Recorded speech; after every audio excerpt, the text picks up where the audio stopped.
I want to talk now about wokery. It's Kemi Badenoch, the business secretary, said the other day.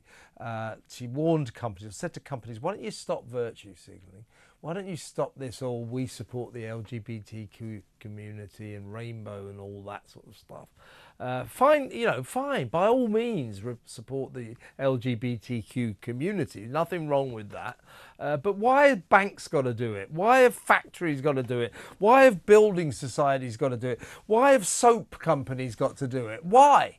Well, I don't care whether you support the LGBT community.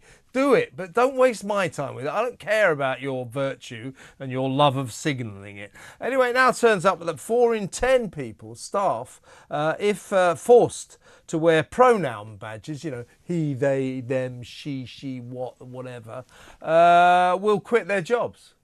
And good for them. I mean, why? What is all this for? Now, the reason I brought all this up is what worries me is wokery. These Tories, for 14 years, they've been asleep at the damn wheel, and they have allowed wokery to rise and rise and rise, and it is the scourge of this country. We now have an allegedly right-wing government, or shall we say centre-right Tory government, and we have a left-wing country.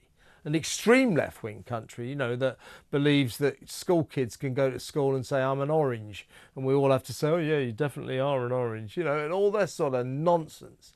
This absolute insanity of this crazy wokery, gender ID and all that nonsense. So I'm worried that under a Labour government this will get even worse. I wonder what my next guest thinks. He is comedian Luke Stevens. Stephen, welcome, Luke.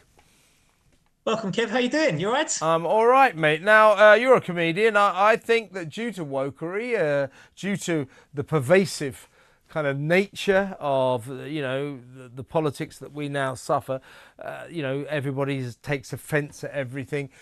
Comedy's had a hard time in the last decade or so. I bet you have to walk on far more eggshells than you used to. So I'm predicting that if we get a Labour government, comedy will not just be dying, it will die.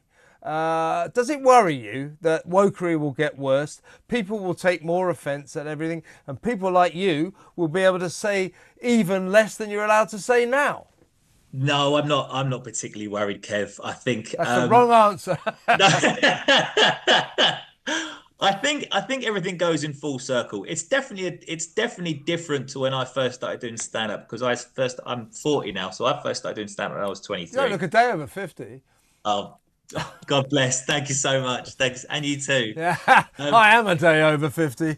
Quite a yeah, few it's days the over 50 it's the gone. light shining on my bald head that isn't making me look Yeah, any that's younger. right. It doesn't help not having any hair, but No, no. this, But these things are sent to try us. No, seriously, yeah, you were saying that you don't it's think a, that.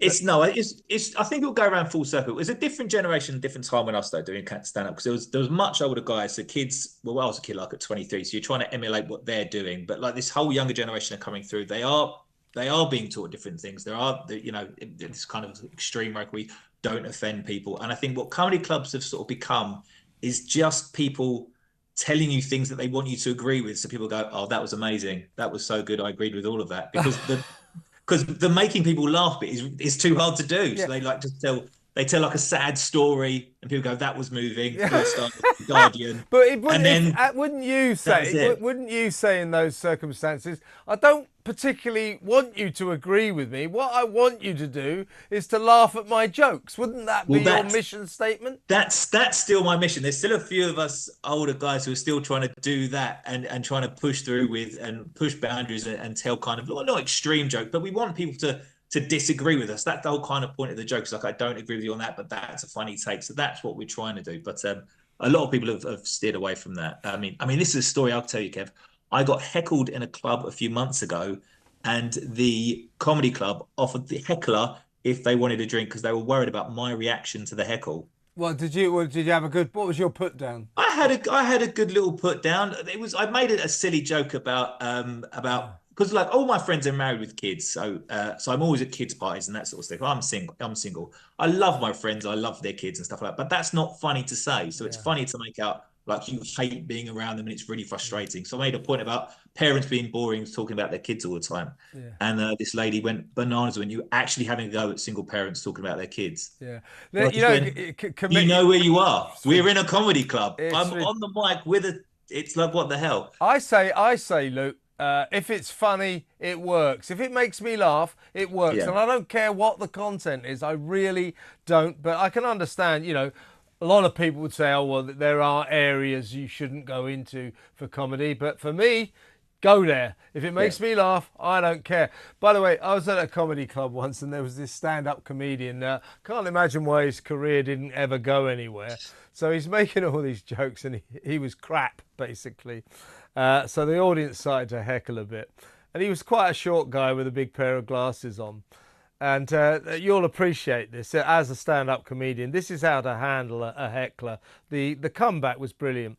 So the heckler goes, "You look like Ronnie Corbett." As quick as a flash, he went, "I do not look like Ronnie Corbett." That's not brilliant comeback, eh?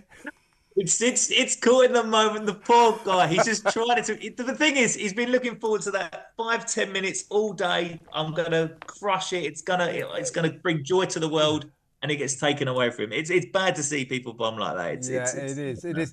But go back to this business of wokery. When you say that you're not too worried about the future for comedy, I mean, it has over probably 20 years, certainly the last 10 years, TV comedy has pretty much died a tragic death. I mean, the BBC, hilariously, the funniest thing about the BBC's comedy department is it exists. Because I'm not sure what it does. It certainly doesn't produce any comedy. So television comedy has died a pretty tragic death.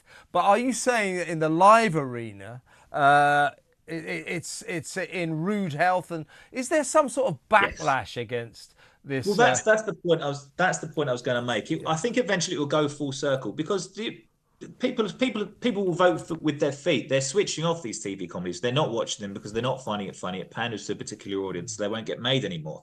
You'll see these other live acts doing particularly well, getting stronger, and it's like, okay, this is what's popular now. We'll get these people to make our TV shows, and that's what they'll do. I'm sure it will come full circle again. It's not gonna. I mean, the idea of anything dying under Labour, I don't think they're strong-willed enough to put anything to death. Like, I don't think that's a possibility at all. Yeah, so I'm convinced we'll go full circle and it's probably be back to its brilliant best. It's good to talk to you, Luke, and to see you because a few years back you used to be on Penny Smith's Saturday morning show, didn't you, every week? I did, yeah. I can't really remember. So if you recall, you probably don't remember, but I used to come on after Penny at 10 a.m.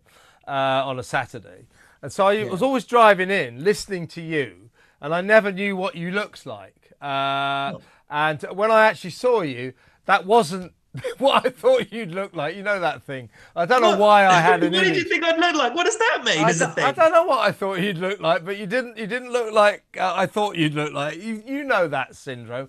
Anyway, mate, listen, great to talk to you. When can fans of real comedy see you next and where? Dude, I will be at Angel Comedy most of the summer at the Bill Murray and the Camden Head. Go on my Instagram, Luke Stephen Comic, and all the details are on there. Great. I used to live just around the corner from the Camden Head. Great pub. I'll come down and see you. Luke, great club. Thanks very much, Kevin. Great to talk to you. Luke Stephen there. Great comedian. Go and see him. Camden Head.